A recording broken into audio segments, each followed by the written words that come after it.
שלי עולה על הכל, אומן ראש השנה שלי עולה על הכל, אומן ראש השנה שלי עולה על הכל, אומן ראש השנה שלי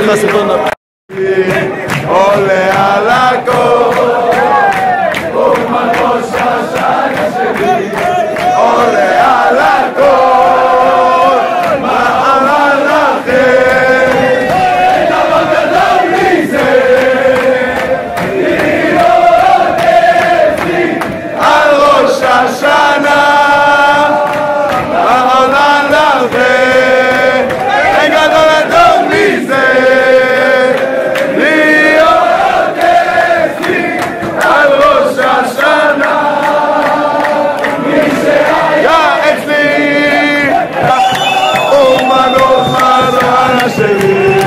עולה על הכל, אומן ראש השנה שלי עולה על הכל, אומן ראש השנה שלי עולה על הכל, אומן ראש השנה שלי. Boker Tov les amis, Shalom tout le monde. Boker Tov, Rav. Voilà, on y est.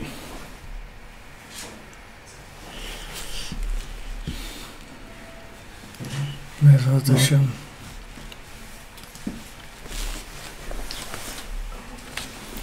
Alors on fait le shiur, l'ilou Nishmat Esther Rala, Bat Shlomo. Et Colette Emma Osterman.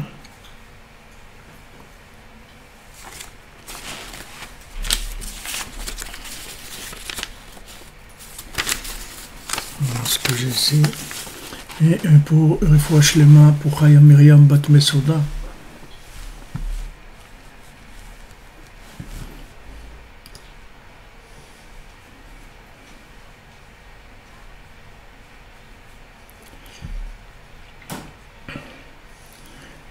Alors.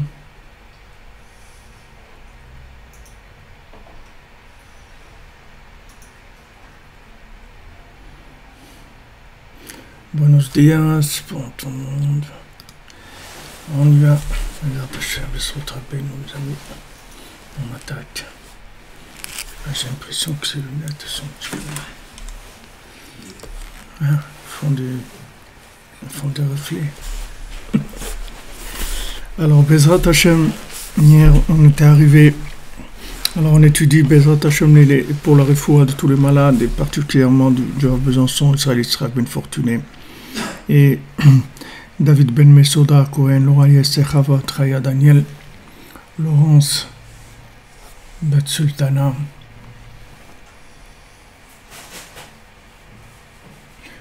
La fois Shlema pour Dvorah Léa Batrana.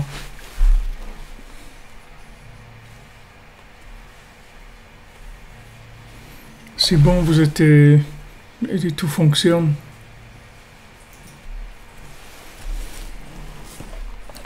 Merci de votre présence et de votre fidélité d'être là. Nos chers élèves, participants, assidus.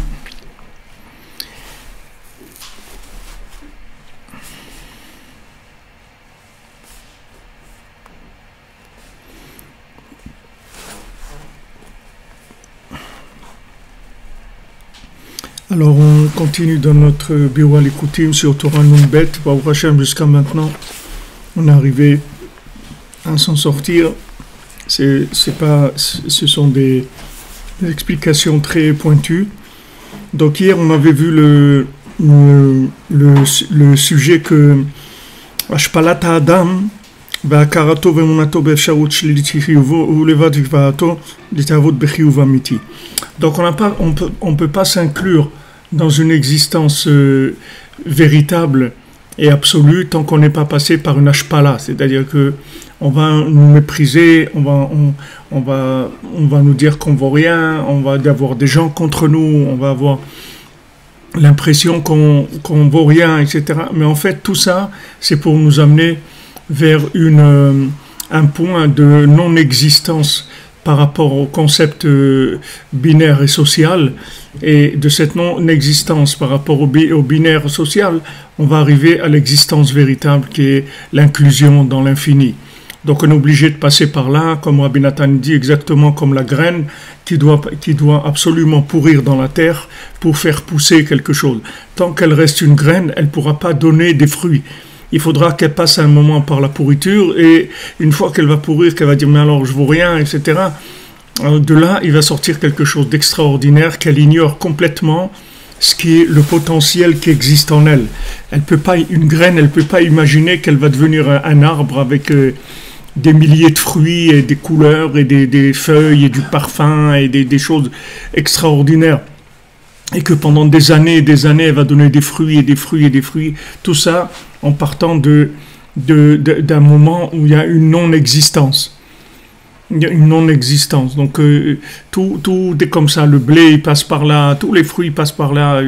Avant que le blé devienne du pain, il pourrit un truc et ça pousse et ça, il est broyé de la farine et après avec de l'eau, après dans le four et après jusqu'à ce qu'il arrive sur la table de l'homme qui va donner le da'at, c'est-à-dire le pain, il va donner le da'at. C'est pour ça que le mot lechem en hébreu, c'est le même mot que lochem. C'est-à-dire que on dit sha'at achila, sha'at milchama, c'est-à-dire que quand on mange, c'est la guerre. C'est la guerre entre quoi? C'est la guerre entre le pain qui veut être récupéré par la force imaginaire de chacun, de dire ouais c'est moi qui c'est moi qui fais, c'est moi qui ai, etc. Et entre le pain de la conscience que Béhémet, on n'est rien, et en même temps qu'on n'est rien, c'est ce qui nous permet d'être tout. Donc il y a un passage comme ça, qu'on passe de rien à tout. Ce passage est difficile pour tout le monde, il n'est pas agréable, il n'est pas sympathique. Des gens qui nous font la tête, ou des gens qui ne veulent pas nous parler, ou des gens qui nous insultent, ou des situations difficiles, etc. Mais on est obligé de passer par là, parce que ces situations-là, c'est que par ces situations-là qu'on va grandir. Donc c'est pour ça que c'est la seule chose sur laquelle on fait le Birkat Hamazon. C'est-à-dire on va faire Birkat Hamazon quand on mange du pain. C'est la seule chose qu'il y a Birkat Hamazon, c'est-à-dire qu'il y a une obligation de la Torah de remercier Hachem quand on mange du pain. C'est la seule, vous pouvez manger tout ce que vous voulez qui existe dans le monde, vous ne ferez pas le Birkat Hamazon. Tout. Vous mangez des pommes de terre, des chips, du poisson, de la viande, des champignons, des tomates, tout ce que vous voulez. Vous ne ferez pas le Birkat Hamazon. La seule chose sur laquelle vous allez faire Birkat Hamazon, c'est le pain. Même si la Gemara dit que les dattes, ça nourrit, Zayne a dit que les dattes, elles nourrissent. Il y en a même qui disent qu'il faudrait faire Birkat Hamazon sur les dattes, mais en fait, on ne fait pas. Parce que même que la date, ça nourrit, d'après certains dans la Gemara, comme le pain, mais ça ne suffira pas pour faire Birkat Hamazon. Parce que toute la grandeur du pain, c'est qu'il passe par énormément d'étapes de soumission et de transformation. Il passe par des transformations énormes. Et qui veut dire transformation, ça veut dire qu'à un moment, il y a un bitoul, il y a une annulation, et à chaque fois, là, il pense que c'est terminé. C'est-à-dire quand il est passé de l'étape d'un grain de blé, il est passé à de la farine, il croit que c'est terminé. Mais en fait, c'est pas terminé. C'est pas terminé. Lui, il croit que ça y est, maintenant c'est de la farine, alors merci, Baruch Hashem, on est bien, tout va bien, etc. Mais non, c'est pas comme ça. C'est pas terminé. L'histoire, elle fait que commencer. Et après, voilà, la farine, alors de l'eau qui le noie, après ça devient de la pâte, après c'est de la levure, après dans le four. Et après, c'est mangé par l'individu et dans son estomac et tout ce qui se passe avec lui, etc. Et de ça va donner la conscience de l'existence d'Hachem. C'est pour ça qu'on a l'obligation de faire le Birkat Hamazon. c'est Minatora, c'est-à-dire la Torah elle nous oblige que si on a mangé 30 grammes de pain, on doit faire le Birkat Hamazon. Parce que du moment où on a mangé du pain, qu'est-ce que le plus grand cadeau que le pain nous a donné, c'est de savoir que c'est pas parce qu'on se transforme, c'est pas parce qu'on change, qu'on se transforme par de la soumission, par la destruction de ce qui existait avant, qu'on est en train de reculer. Au contraire, on est en train d'avancer. Et chaque fois, on se transforme pour devenir quelque chose de mieux. Il y a une évolution tout le temps. Le monde aussi est comme ça. Rabbi nous dit, Hachem, il conduit le monde de façon de plus en plus belle, de plus en plus extraordinaire. Sheiner and Sheiner.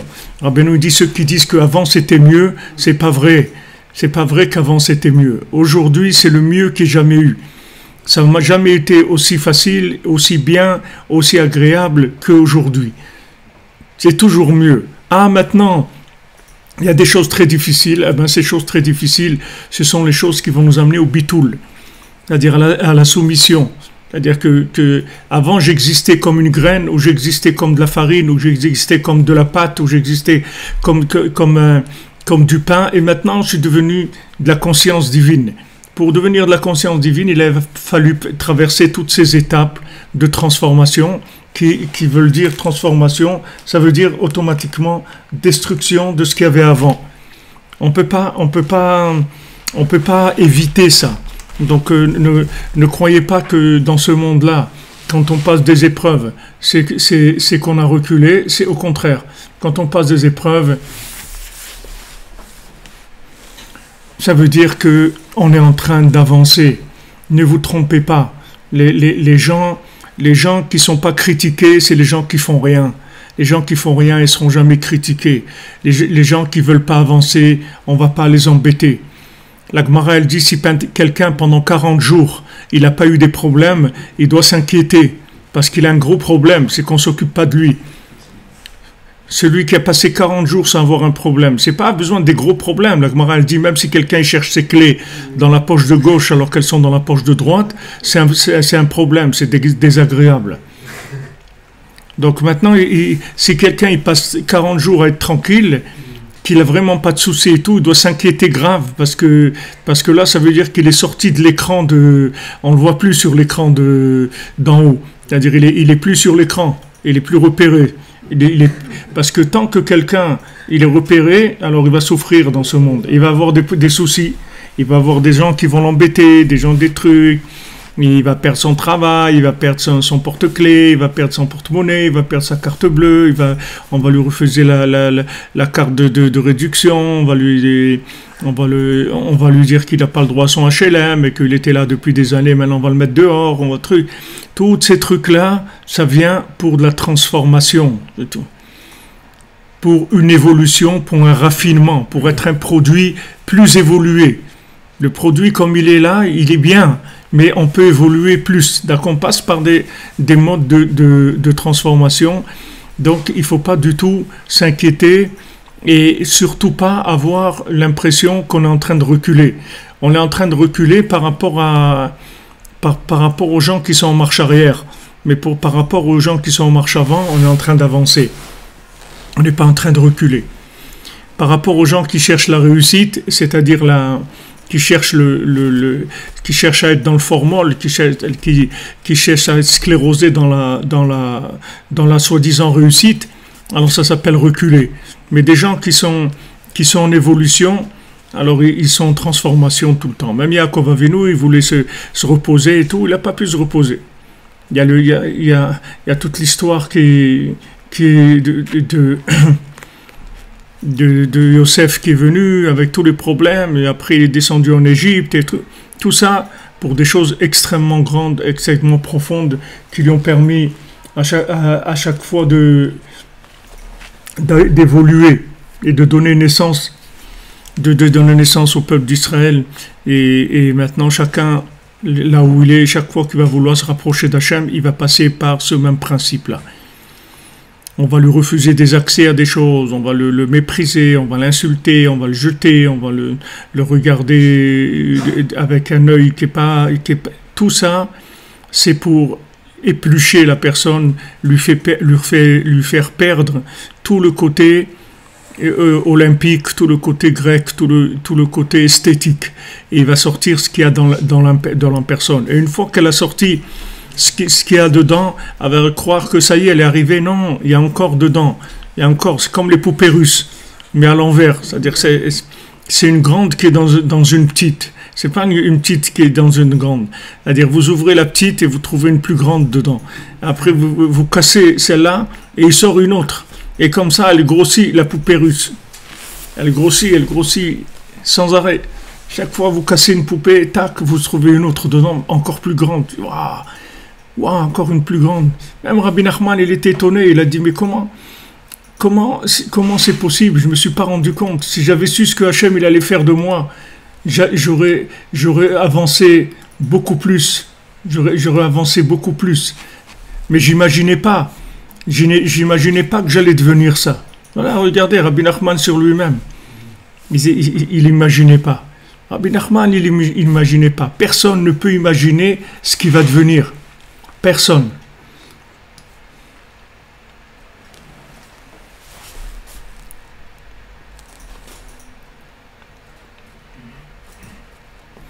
Il ne faut pas que vous inquiétez quand vous voyez que vous avez de l'ego.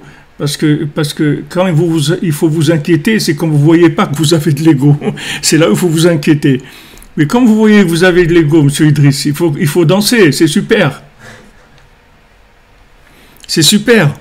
Parce que ça veut dire que vous commencez à scanner les couches intéressantes. Mais si vous voyez que vous êtes bien et que tout baigne, comme on dit et tout, c'est là où il faut s'inquiéter. Mais si vous voyez que vous avez de l'ego, alors Baruch Hashem, ça veut dire qu'on vous a ouvert les yeux. Il n'y a rien que vous pouvez voir si du ciel on ne vous ouvre pas les yeux. Sachez-le, il n'y a rien que vous pouvez prendre conscience ou voir si dans le ciel on ne vous donne pas l'autorisation. Comment on se trouve là aujourd'hui maintenant? Pourquoi nous on est là maintenant? Pourquoi Baruch Hashem, on est une centaine ou là? Pourquoi on n'est pas ici 10 millions ou 20 millions? Il y a des millions de gens qui ont besoin de ça. Des millions de gens qui ont besoin de cette conscience. Comme Rabbi Nachman dit, il n'y a pas que vous qui avez besoin de moi, le monde entier il a besoin de moi. C'est-à-dire que ces paroles-là, c'est le monde entier qui en a besoin pour traverser les difficultés que chacun traverse aujourd'hui. Comment ça se fait qu'il y a un groupe de gens qui voient et il y a un autre groupe de gens qui ne voient pas? Parce qu'ils n'ont pas reçu l'autorisation. On n'a pas dévoilé, c'est-à-dire on ne leur a pas enlevé le voile qui les empêche de voir ça. Ils ont un voile. Et ce voile-là, c'est un emprisonnement mental, un emprisonnement moral, un emprisonnement émotionnel. Et chaque fois qu'il y a des difficultés, qu'on se renforce, alors on enlève des voiles. On enlève des voiles, c'est-à-dire on dévoile. C'est dévoiler. Ça veut dire enlever les voiles. C'est-à-dire on enlève les voiles. On enlève la cataracte. Il y a des cataractes énormes. Énormes. Qui sont plus larges que le mur du Mexique. Qui est le mur du Berlin. Des cataractes énormes qui empêchent de voir. Shlema pour Aaron Ben Shabbat. Bezat Hashem.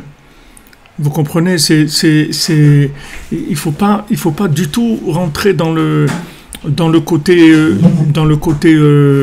pleurnicheur, dire ouais, ce qu'ils me font, ce qu'il m'a fait, ce qu'elle m'a fait, il faut avancer, c'est tout. Il faut pas se poser de questions. Il faut pas se poser de questions, il faut avancer. Et Rabbi Nachman il dit. Rabbi Nachman dit dans l'enseignement 6, il dit que maintenant pour avancer, on est obligé de passer par des épreuves où on va nous mépriser, où on va nous faire des hontes, etc. Mais Rav Ben Nachman il dit que si maintenant la personne, elle se faisait honte toute seule, elle-même, c'est-à-dire qu'elle n'aurait pas besoin que quelqu'un d'autre lui fasse honte. Et quelqu'un d'autre vient lui faire honte parce qu'elle-même, elle ne se fait pas honte. Donc quand vous voyez, M. Idriss, quand vous dites que vous avez l'impression, vous avez de l'ego, alors ça vous a dérangé, il faut être content parce que Parce que si on ne voit pas de nous-mêmes, il y a des gens qui vont nous montrer du doigt, qui vont appuyer sur l'abcès, que ça va nous faire mal. Et des fois, ça vient de gens qui sont proches, qui nous aiment et tout. Et ouais, ça fait très mal. Une petite réflexion, un petit mot comme ça, et ça fait très très mal. Mais il faut savoir que ça fait mal parce que soi-même, on n'a pas pris conscience de notre éloignement d'Hachem. Alors, Hachem, il attend qu'on avance. Et maintenant, si on a déjà avancé, c'est pas un alibi pour ne pas avancer plus. Au contraire, sachez que plus on va avancer et plus on va investir en nous.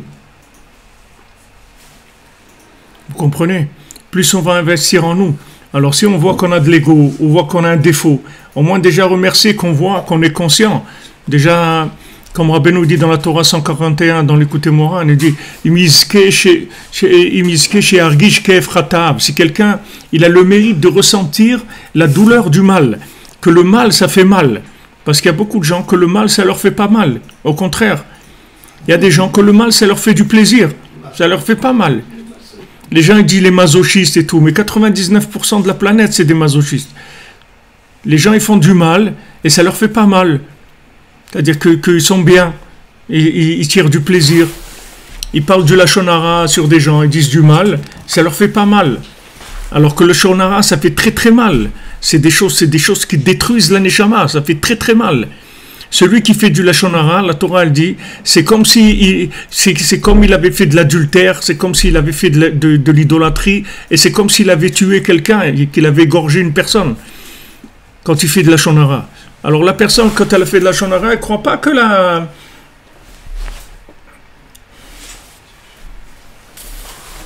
elle ne croit pas que vous lui dites ah, tu sais, tu es un assassin, toi. On va te mettre en prison. Tu es un assassin. Du moment, non, pourquoi j'ai tué... Si, regarde, tu as parlé comme ça. Tu as fait des affiches, tu as signé des trucs et tout. On dit, mais je ne savais pas. Que veut dire que tu ne savais pas? Alors pourquoi tu as signé? Pourquoi tu as dit si tu ne savais pas? Alors il ne faut pas savoir. Comme le Chafetz Chaim dit, il n'y a personne sur qui tu peux t'appuyer pour prendre ces paroles comme argent comptant. Personne. Il n'existe pas une personne sur terre qui va te dire, voilà, tu sais, celui-là, il n'est pas bien et tout, tu n'as pas le droit de le croire. C'est interdit. Tu veux savoir, alors tu vas vérifier. Tu vas voir la personne, tu dis, regarde, pardon monsieur, voilà, j'ai entendu ça et ça me dérange et je voudrais clarifier avec vous parce que comme je travaille avec vous, je vis avec vous, ou je suis appelé à faire des choses avec vous, on va faire un voyage ensemble, on va faire du travail ensemble.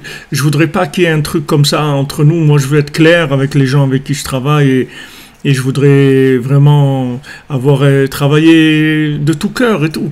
Donc j'ai entendu ça, je suis obligé de vous le dire, j'y crois pas, mais moi je viens vous demander à vous, est-ce que c'est vrai cette chose-là? Et à ce moment-là, la personne va vous dire ce qu'il y a. Mais vous n'avez pas le droit de prendre pour argent comptant quoi que ce soit qu'on va vous dire sur quelqu'un d'autre. Le Chafetz Chaim dit, il n'y a personne dans nos générations que ce qu'il dit, c'est de l'argent comptant. Ça n'existe pas. Donc il faut aller vérifier. Ah, maintenant tu n'as pas vérifié, mon vieux, tu vas payer la note, c'est tout. Et maintenant, quelqu'un qu'on fait beaucoup de lachon hara sur lui, il doit être très content parce que ce qu'on vient lui faire, ce sont des saignées pour lui enlever la rigueur qu'il a sur lui, pour lui donner de la richesse, pour lui donner de la réussite. Ça n'existe pas des tzadikim qui ont été des tzadikim qui n'ont pas été attaqués, sur qui on n'a pas parler du mal, sur ce qu'on n'a pas traité de fou, qu'on n'a pas traité de tout. Combien de tzadikim que vous voyez, des élèves du Baal Shem Tov, et tout le Baal Shem Tov lui-même, le Maggid de Mezrich, le Rav de Polnar, le Noam Elimelech, comme les traités d'enseignants fous, Melamed Ameshuga, on voit que vous croyez que ces gens-là, c'était des gens qui étaient invités au plateau de Cyril Hanouna, ils étaient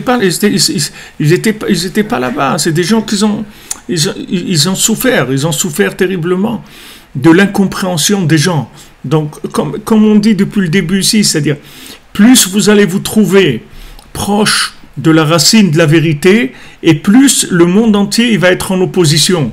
Regardez Jérusalem, comme cette nuit, merci pour tous ceux qui nous ont accompagnés. Cette nuit, on a fait une belle balade dans Jérusalem, parce qu'on a rencontré notre ami David à côté du Kotel. Et pourquoi Jérusalem est comme ça, tout le monde sur Jérusalem, on y va tous, à minuit, il va à Chatzot, en même temps, il y a les cloches qui sonnent, en même temps, après, il va y avoir la mosquée qui est derrière, et l'église qui est à côté, et les trucs, et celui-là qui est là, et les Arméniens, et les trucs, et les Bohémiens, et les trucs, tout le monde est là, autour de cet endroit. Pourquoi? Parce que c'est l'endroit qui est le plus proche des mondes supérieurs. Donc, tout le monde sent que c'est là que ça se passe. C'est là où tout se décide. C'est là où toutes les prières du monde vont s'élever. Tout le monde le sait, ça. Même s'ils ne le savent pas de manière technique et concrète, comme la Torah nous le dit, mais ils savent qu'il y a quelque chose là-dedans qui est surdimensionné complètement par rapport au reste. Donc, ça attaque. On veut diviser Jérusalem, on veut en faire ça, on veut en faire ci. Il y a toutes sortes d'interprétations après sur Jérusalem. Mais l'individu, c'est la même chose. L'individu, c'est exactement la même chose. Plus l'individu, il a une vérité qui est proche d'avant Bereshit, et plus il va être embêté dans sa vie. Pourquoi il va être embêté? Parce qu'il doit lâcher du lest. Il doit lâcher de la lourdeur de la matière, de la lourdeur de l'ego, de la lourdeur de la conscience, de l'existence de par soi-même. Il doit arriver à exister que par la prière, comme il dit David Ameller, vers Anit Fila. Moi, je suis prière. Moi, je suis prière. Rabbi Nathan, il dit c'est la même chose. Il dit Vanit Fila. Vanit Fila. Quand il a écrit le Likutit Filot, alors il dit que les gens, ils ont dit que les gens, ils disent que le Likutit Filot, c'est quelque chose qui a un rapport avec la 50e porte de la sainteté. Rabbi Nathan ne dit pas que c'est un rapport, c'est la 50e porte de la sainteté. La 50e porte de la sainteté, c'est le Likutit Filot, c'est la 50e porte de la sainteté. C'est le paradis d'Hachem. Hachem lui-même, il va se promener dans l'Likutit Filot, dans l'Likutit Halachot. C'est là où Hachem il va se promener. C'est là où il y a tous les parfums du Gan Eden. Donc c'est normal que les gens qui ont mis en place ça, ils souffrent tellement. D'ailleurs, dans le mois de Shvat, c'est ce mois-là de Shvat, c'est un moment où il y a eu beaucoup de délivrance et de grandes choses dans Breslev. D'abord, Rabbi Nathan est né dans Shvat. Et l'imprimerie qu'il avait Rabbi Nathan chez lui, il a ouvert pendant le mois de Shvat. La première fois qu'ils se sont réunis tous à Ouman pour le Tikkun HaKlali, tout le monde, c'était Erev Rosh Chodesh Shvat. Il y a eu beaucoup de grandes choses qui se sont passées pendant le mois de Shvat dans Breslev. Pourquoi? Parce que le mois de Shvat, c'est tu vas passer, il y a la sève qui va revenir dans les plantes et tout ce qui était sous terre jusqu'à maintenant, ça va sortir. Réveillez-vous et mettez-vous à chanter tous les résidents de la poussière. On vous a écrasé, on a fait de vous de la poussière. Maintenant, il va venir le mois de Shvat, vous allez vous lever, vous allez sortir de la terre. Maintenant, pendant l'hiver, tu vois la terre, tu as l'impression qu'il n'y a rien. Il n'y a rien, tu dis voilà, il n'y a rien du tout. En fait, toutes ces graines et tout, elles sont. Qu'est-ce que tu racontes? C'est du bidon, ça n'existe pas. Et tu vas voir que oui, le Baal Tfila, il ramasse les gens. Le Baal Tfila, il va dans chaque endroit. Il dit allez, toi, ça va? Comment ça va? Et tout. Alors, il lui dit. Les gens lui demandent, mais qui tu es? Qui tu es? Il dit, je suis venu te chercher. Je suis venu te chercher. Et il voit que le Baal Tfila, il lui parle de la racine de ce qu'il est. Le Baal Tfila, il va voir chacun, tout celui qui a quelque chose, un point positif, et il l'amène à la racine de son point positif et lui donne la méthode, comment booster, comment optimiser son point positif. Il va lui donner toute la force pour pouvoir optimiser ça. Le Baal Tfila, il vient, il lui dit, regarde, toi, t'es un homme, tu es un guerrier, je vais te montrer d'où on tire la force de faire la guerre. Donc il va lui montrer dans le ciel, là où il y a une épée, et il va monter là-bas, et de cette épée-là, il va tirer la force de pouvoir faire la guerre. Celui qui est un sage, il va lui montrer la racine de la sagesse. Celui qui est un poète, il va lui montrer la racine de la poésie. Celui qui est un musicien, il va lui montrer la racine de la poésie. Mais avant qu'il lui donne ça, il faut qu'il lâche ce qu'il a. Parce que s'il lâche pas ce qu'il a, on va pas pouvoir lui donner autre chose. Il faut qu'il lâche ce qu'il a, parce que ce qu'il a, il a construit avec beaucoup de présence d'ego. C'est mélangé. Il y a de l'ego, et il y a du vrai, il y a du faux, comme on dit, à boire et à manger. Donc il faut qu'il se débarrasse de l'ego pour laisser la chose grandir.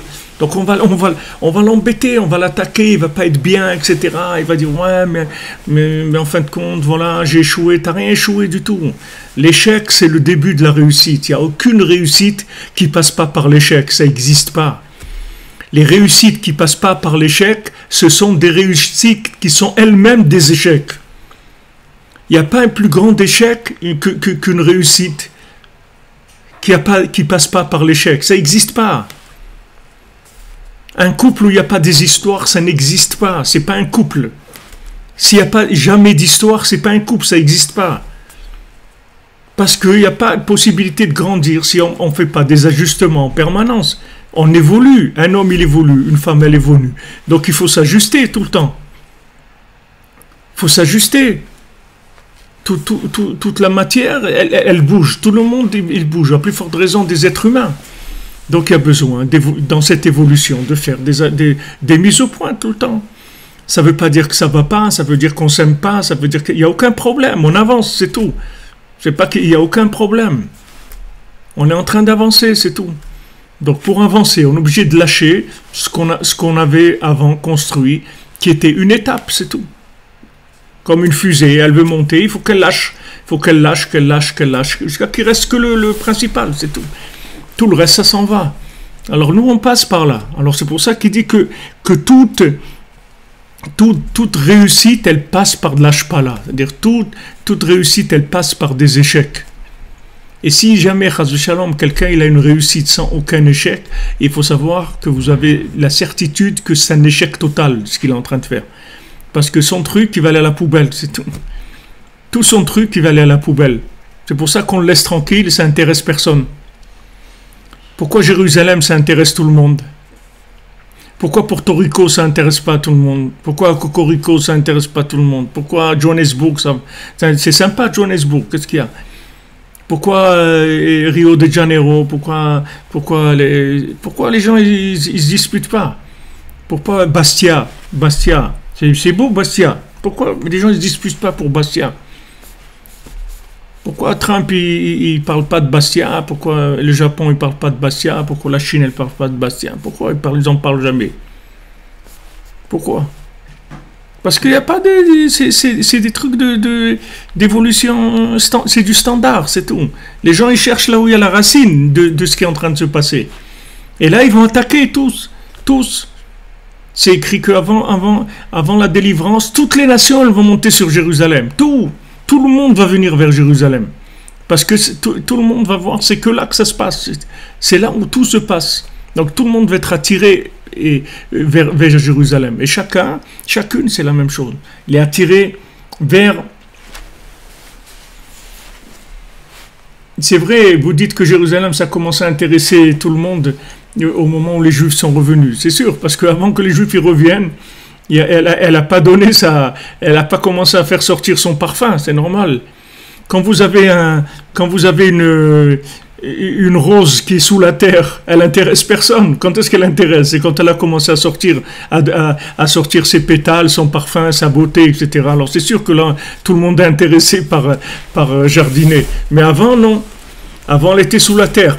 Personne ne peut s'imaginer que là-bas, il va sortir une rose. Alors il n'y a personne qui a envie, mais quand ça commence à pousser, alors là ça commence les véritables histoires. Ah les amis, l'arbre de vie, exactement, on avance. Alors Hot Aleph, on va mettre je pense c'est Yud Aleph. Ouais, c'est... Non. C'est Aleph. Je sais pas, avec une petite... comment on appelle ça? Pas une parenthèse, un petit truc. Aleph, c'est comme Aleph plus. Bekfulat dvarav hagdoshim letikune ada'at ve'atzimtzum. Alors quand Rabbeinu, il parle dans ses paroles saintes, il répète le principe de la réparation de la conscience et du tzimtzum. C'est-à-dire la conscience, le tzimtzum, ça veut dire la contraction de la lumière. C'est la Torah d'après ça. C'est la Torah d'après ça. C'est pas la Torah d'après ça. Non, on est dans Nunbet, on n'est pas dans Nundalet. Ça, c'est Nundalet, ça. J'ai l'impression.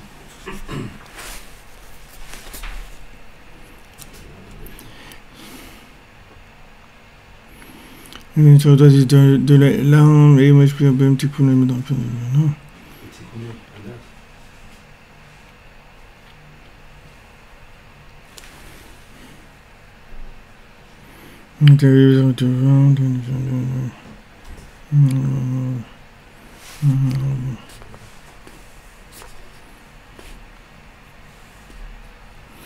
Ouais, ça ressemble, c'est-à-dire beaucoup à la Torah Nundalet, mais Nundalet.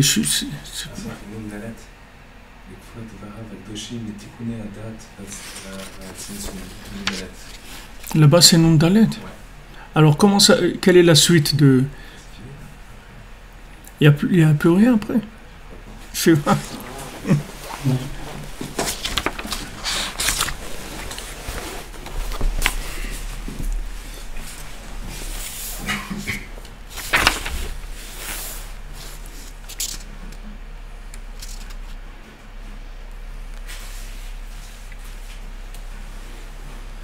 Donne-moi une autre girsage, moi.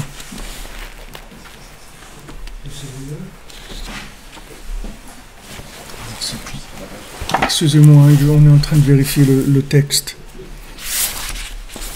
Parce que là, on va se lancer dans une autre Torah. On n'a pas encore fait la Torah.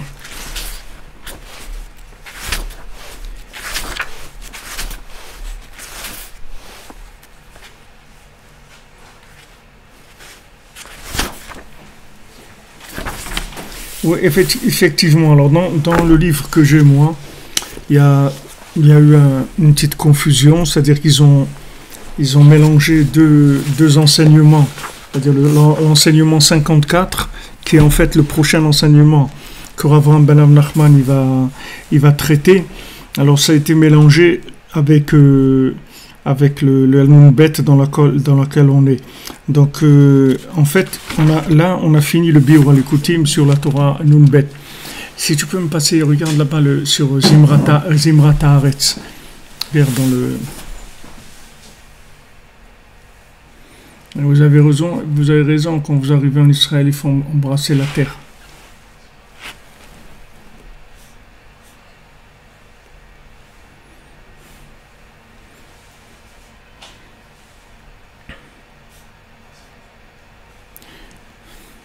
Il n'y a pas? Regarde... Nachat HaShulchan.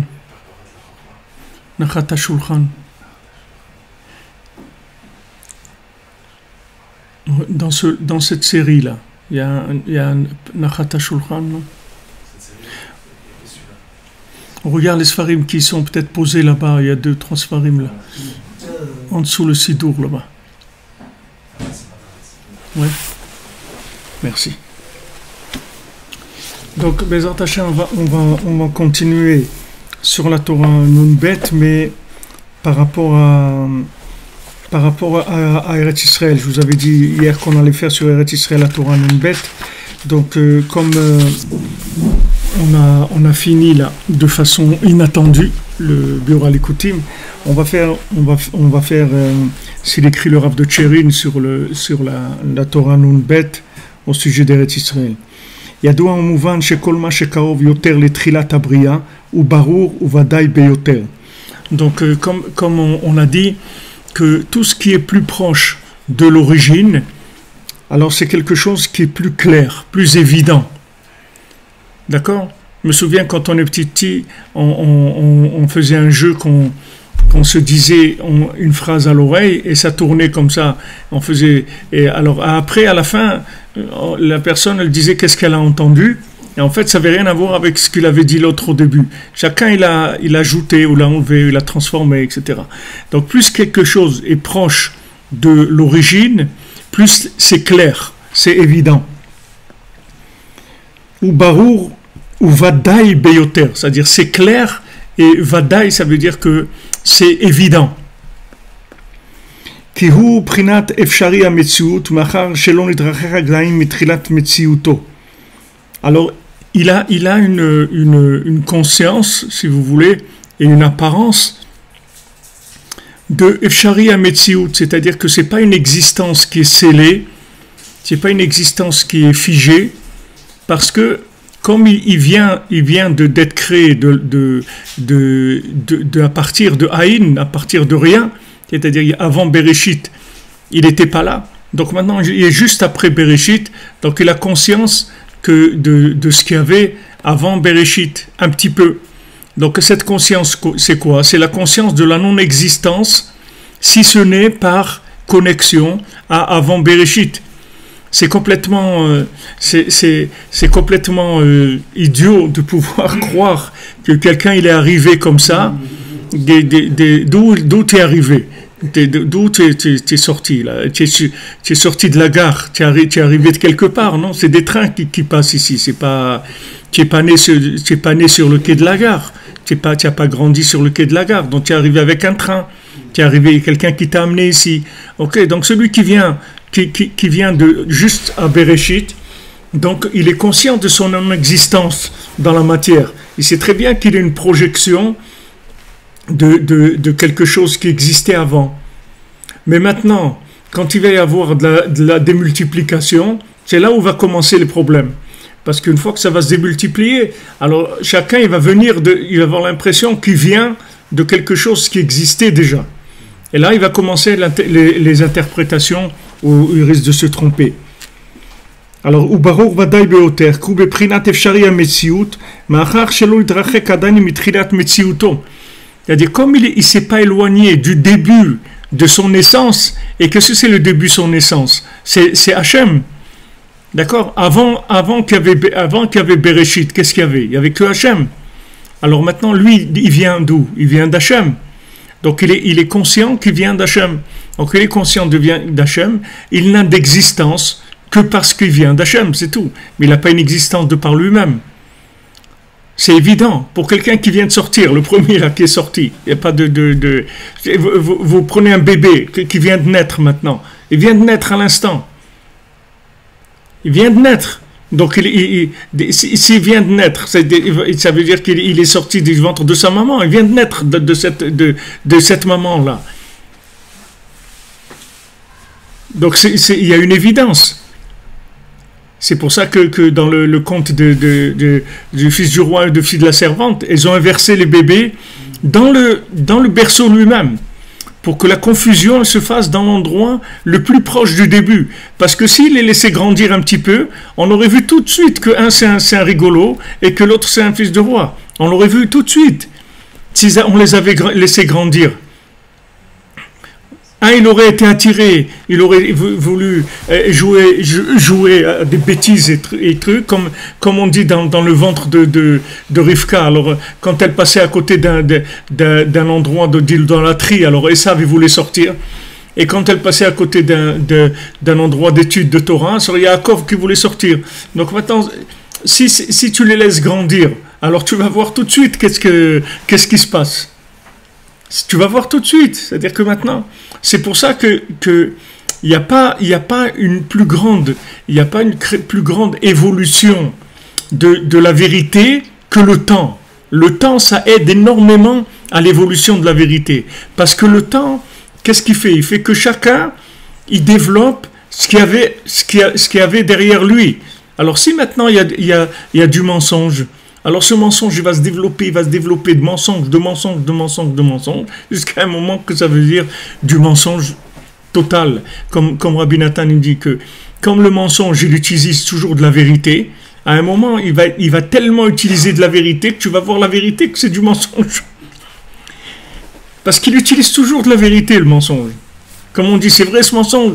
C'est-à-dire que le mensonge, il étudie toujours de la vérité, toujours. Donc à un moment, tu vas dire, mais attends, mais c'est faux, ça veut dire que c'est faux. Ils envoyaient un petit clip, là, quelqu'un il envoyait un petit clip, petit clip de quelqu'un qui est pris par des cannibales. Alors ils l'attachent et tout, ils le mettent sur un feu et pour le brûler. Alors ils sont avec des pierres, ils essayent de frotter des pierres pour allumer le feu, pour le brûler, ils n'arrivent pas. Ils essayent, ils se fatiguent, ils n'arrivent pas. Alors ils laissent tomber, ils le détachent, ils s'assoient tous, tu les vois tous, ils sont comme ça, ils ne savent pas quoi faire et tout, ils s'ennuient, ils sont en train de bouder. À un moment, lui, il sort un paquet de cigarettes et il offre un des cannibales. Alors il regarde, il dit ok merci. Après il sort son briquet, il lui allume la cigarette. Alors tu vois le cannibale quand il voit le briquet et tout de suite il dit ah, il y a du feu, tac, il l'attrape tout de suite, il l'attache et là il le brûle. Alors après ils mettent la pub, ils disent fumer ça tue. D'accord. C'est-à-dire que maintenant lui il s'est pas rendu compte qu'est-ce qui sort. Il voit que tout le truc c'était le feu, qu'il cherchait à faire du feu. Lui, il va sortir son briquet pour allumer une cigarette. Il est fou complètement. Alors voilà, c'est ce qui se passe. C'est-à-dire le mensonge, il devient de plus en plus grossier. C'est-à-dire c'est de plus en plus lourd, de plus en plus évident que c'est du mensonge.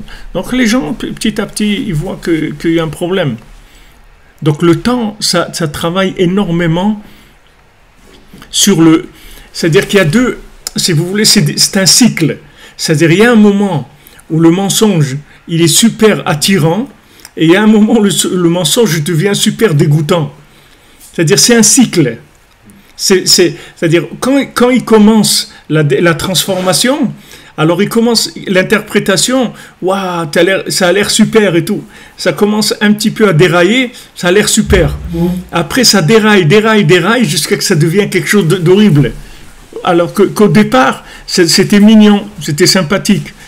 Quand c'était au début, c'était sympathique parce que au début, comme le mensonge, il a utilisé de la vérité, et comme il est arrivé en même temps si vous voulez, c'est la philosophie du besoin. C'est-à-dire, en même temps, il arrive à joindre l'utile à l'agréable. En même temps, il y a de la vérité, et en même temps, ça rassasie tes plaisirs, tes désirs personnels. C'est super. En même temps, tu es là, tu as du plaisir, et en même temps, c'est de la vérité. Waouh, c'est super. Puisqu'il est au début de la déformation de la vérité. Comment elle se fait au début? C'est par la philosophie du besoin. On dit voilà, on écrit le capital, Marx, truc, et voilà. Et sachez que ça y est, on va délivrer le peuple, tout le monde va gagner la même chose, tout le monde va être à égalité sociale. Et c'est fini les riches et les pauvres, et on va tous être égaux, on est nés tous égaux, et il n'y a pas de raison que des gens ils gagnent plus que d'autres, il n'y a aucune raison qu'un chef d'entreprise il gagne plus qu'un ouvrier, les deux ils travaillent de la même manière, les deux ils sont honnêtes, les deux ils servent la nation, et trucs, et voilà, des discours, et des livres, et tout ce que tu veux. Et après tu avances, et tu vois qu'il y a le bureau du parti, et que le bureau du parti, tiens, ils ont du caviar.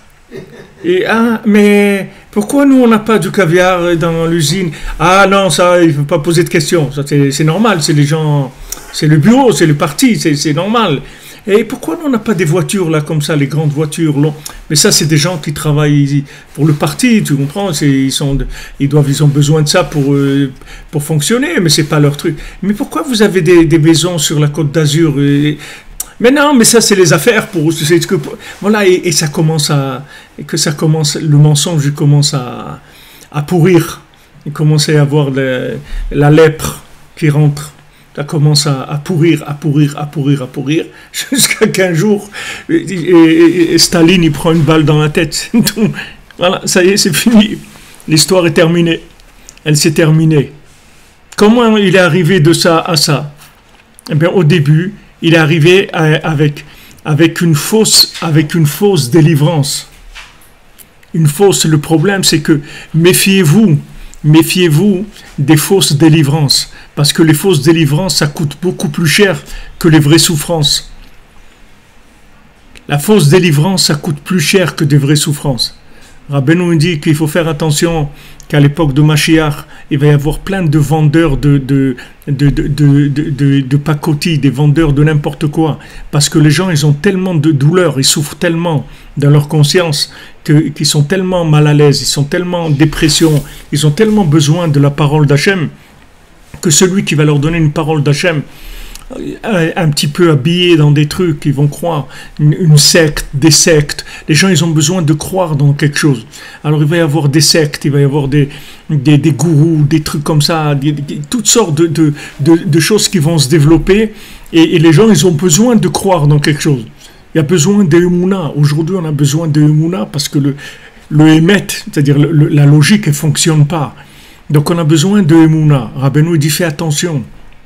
Fais attention parce qu'il y a des vendeurs de fausses émounotes. Il y a des gens qui vont te vendre des fausses croyances. Il faut faire attention. C'est extrêmement dangereux.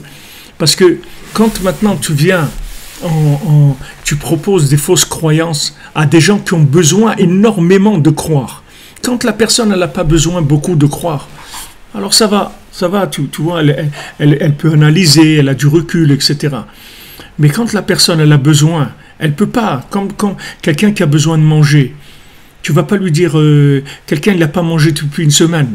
Tu ne vas pas lui dire, bon attends, il faudrait voir ce produit, je crois qu'il y a quelques éléments qui ne sont pas très bons pour la santé, etc. Et attends, lui il va crever, ça fait une semaine qu'il n'a pas mangé, qu'est-ce qu'il a à faire? Ça ressemble à du manger, il mange, c'est tout. Il y a pas Aujourd'hui c'est la même chose, on a besoin de croire. On a besoin de s'inclure dans quelque chose. On a besoin de vivre à travers quelque chose. Donc il faut faire très attention. Rabbeinu dit il faut faire attention. Et comment on va faire attention? On demande à Hachem, c'est tout. Comment on va savoir? On ne sait rien. Parce que justement, on a besoin. Comment vous voulez qu'on sache? Celui qui a besoin, il n'a pas la tête claire. Qu'est-ce qui a la tête claire? C'est celui qui n'a pas besoin. Mais celui qui est dans le besoin, il n'a pas la tête claire, il ne voit pas clair. Comme la seule chose qu'il demande à Hachem, Adricheni be'amitecha, dirige-moi dans ta vérité, que je ne me trompe pas. Aide-moi à ce que je ne me trompe pas. Alors vous voyez que toutes les théories, toutes les grandes vérités avec un grand V, elles sont mortes complètement. Pourquoi elles sont mortes? Pourquoi elles sont mortes? Staline, il a tué 20 millions de gens pour mettre en place le communisme. 20 millions de gens qui sont morts pour mettre en place cette théorie-là qui était révolutionnaire, qui était la délivrance. Même les Juifs, ils sont descendus dans la rue avec des Sefer Torah, en train de danser. Ils ont dit c'est la Géoula, ça y est, on devient des vrais citoyens, on va avoir droit à tout, truc, c'est Hachem, il nous a envoyé, c'est merveilleux, ils dansaient dans la rue. Et Rav Ram Ben Nachman, quand il a vu ça, il a dit malheur à nous.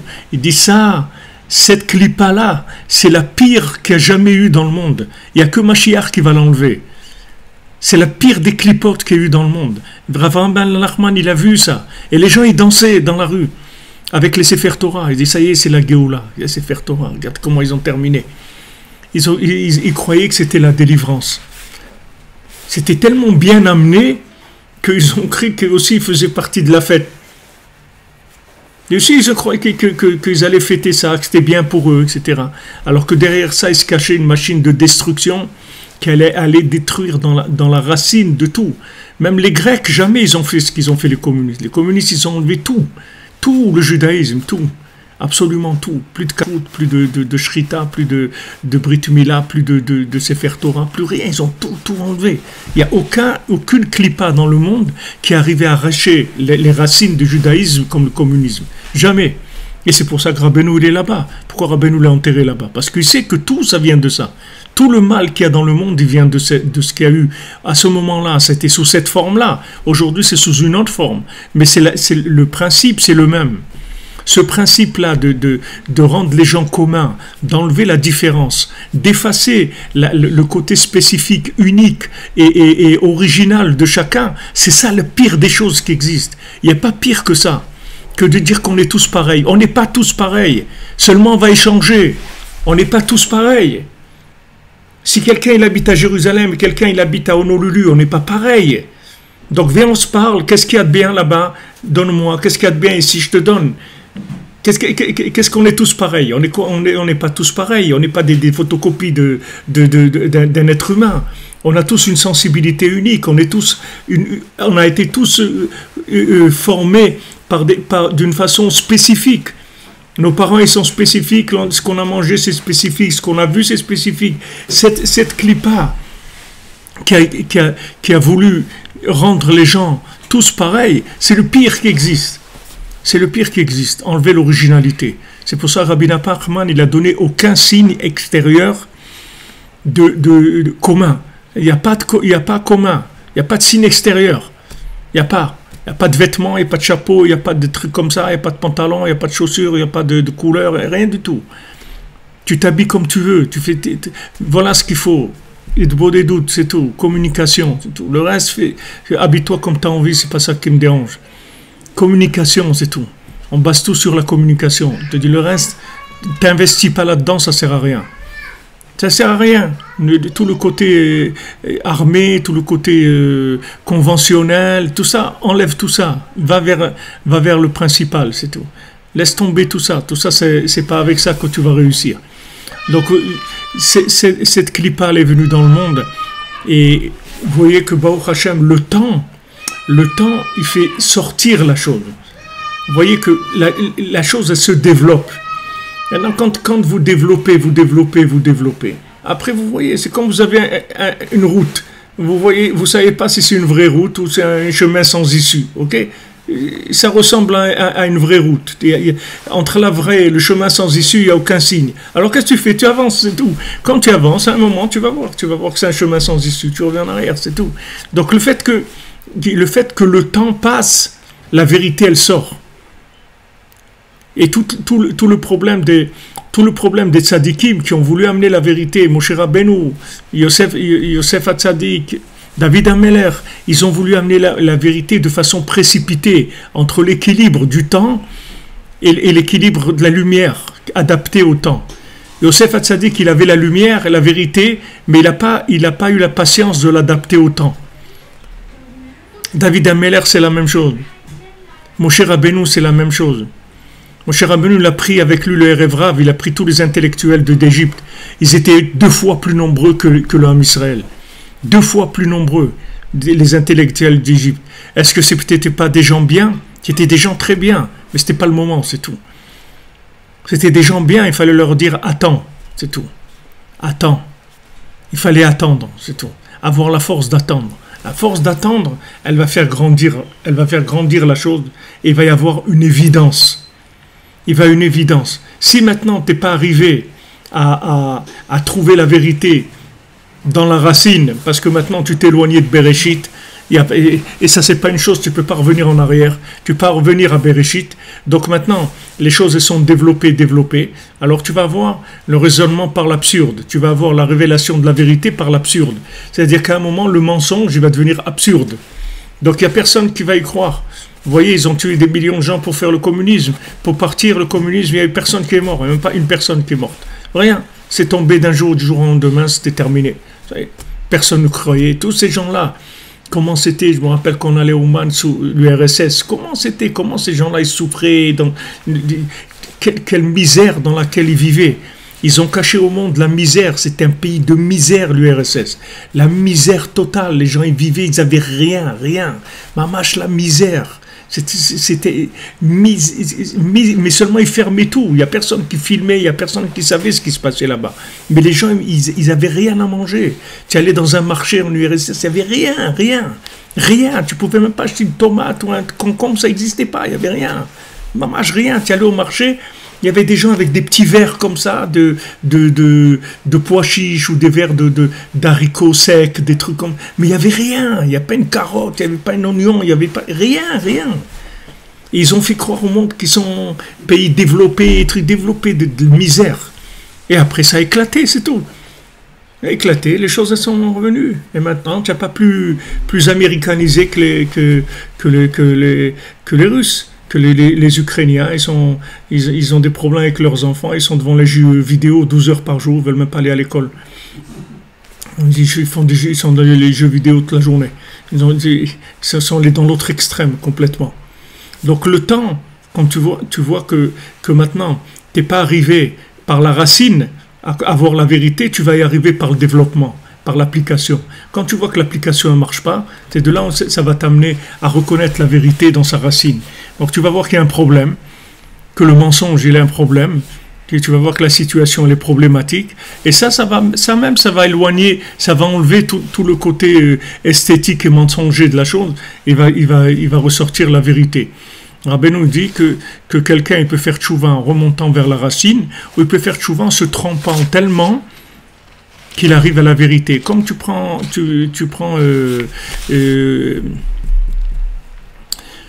Yitro, il a fait 70 idolâtries, il a fait toutes les idolâtries qu'il y a dans le monde. Et après toutes les idolâtries, il est venu vers le judaïsme. Parce que comme il a vu toutes les idolâtries, il a vu que partout il y avait quelque chose qui n'allait pas. Il manquait quelque chose. Donc il a cherché, il dit peut-être c'est parce que c'est pas vrai, ok je vais essayer ça. Alors il essaye ça. Après il dit, bon ça aussi il y a un problème, il essaye. Une fois qu'il a tout essayé, qu'est-ce qu'il reste? Il reste la vérité, c'est tout. Donc il est revenu après vers la Torah, une fois qu'il a passé tout ça. Alors Rabbeinu dit, des fois la personne elle vient par la recherche de la vérité dans sa racine, et des fois elle vient que c'est tellement trompée qu'elle arrive à la vérité. Tellement elle s'est trompée qu'elle arrive à la vérité. Donc c'est là où on est aujourd'hui.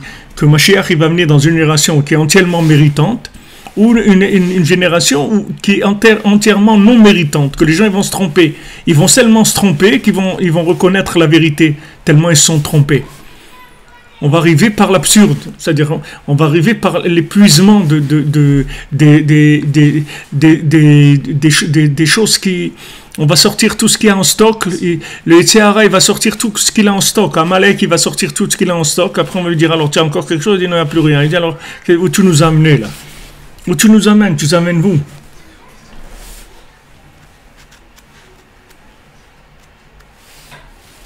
Voilà, les amis. Bezrat Hashem, bonne journée. Be'atzlacha, que des bonnes nouvelles. Et on continue. Merci de votre présence. Voilà, Baruch Hashem. On était plus qu'une centaine en live. Voilà, c'est des choses qui sont, Baruch Hashem, très grandes. Cette Torah de Rabbeinu, elle fait avancer le monde. C'est pas la République en marche, c'est le Mashiach en marche. Bezrat Hashem, Batzlacha. Merci de votre soutien, de votre présence. Et merci pour tous les gens qui se sont inscrits pour le gala. Je sais qu'il y en a pour qui c'est difficile. Et Bezrat Hashem, s'il y a de la place à la fin et tout, alors on verrait essayer de voir. Pour l'instant, on avance parce que notre but c'est d'arriver à Bezrat Hashem à avancer dans la construction du centre à Ouman pour qu'on ait quelque chose pour Rosh Hashanah. N'oubliez pas, à Rosh Hashanah, Sheli Ole Alakol, Rabbeinu dit mon Rosh Hashanah, il est au-dessus de tout. Donc il n'y a que Rosh Hashanah et c'est de ça on s'occupe, Bezrat Hashem, ensemble. Merci pour tout. Les amis,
Rosh Hashanah.